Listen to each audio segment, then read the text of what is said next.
কৃষি বিমা নিয়ে আমি খুব একটা উৎসাহ নেই, কারণ আমাদের আসল বিমাই চলছে না। কৃষি বিমা ইনহেরেন্টলি রিস্কি, এবং এটাকে ম্যানেজ করার মতো যে যোগ্যতা, যে ক্যাপাসিটি, এটা আমাদের ইন্স্যুরেন্স কোম্পানিগুলোর কোনোদিনও হবে বলে আমার মনে হয় না। আপাতত আগামী 10 বছর আমি কোনো সম্ভাবনা দেখছি। আমি বলবো না, আমি করতে পারি, বাট আমি খুব একটা এখানে ভবিষ্যৎ দেখছি। বান্ডেল থাকলে প্রতি সেনমানিতে টাকা বাঁচবে। বিকাশ সেনমানি বান্ডেল কিনে জিতুন প্রতি লেনদেনে। আপনি স্যার ইন্স্যুরেন্স নিয়ে তো যে কথাটা বললেন, কিন্তু স্যার কৃষিতে ইন্স্যুরেন্স তো নিরুৎসাহিত করছেন কিনা আপনি স্যার? দেখুন, আমি উৎসাহিত করছি না, আমি বাস্তবে কথা বলছি।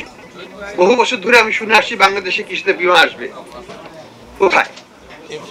বাস্তব চিত্র হচ্ছে আমাদের দেশের যে বিমা কোম্পানিগুলোর যে দক্ষতা, তাতে এই পর্যায়ে কৃষি বিমা করার মতো যে দক্ষতা লাগে, যে ধরনের আনসার্টেনিটি সেখানে বিরাজ করছে, যে ধরনের ক্যাপাসিটি টু পে প্রিমিয়াম, এখানে ফাইন্যান্সিয়াল ভায়াবিলিটি আসবে না। কাজে এখানে এটার চিন্তাটা করাটা আমার মনে হয় না যে খুব একটা প্র্যাকটিক্যাল সিদ্ধান্ত। এটা আমি বাস্তবতা, আমি তো চাই হোক, কিন্তু চাইলেই তো সবকিছু হবে না। আমাকে বাজারের কথা, বাস্তবতার কথা চিন্তা করতে হবে।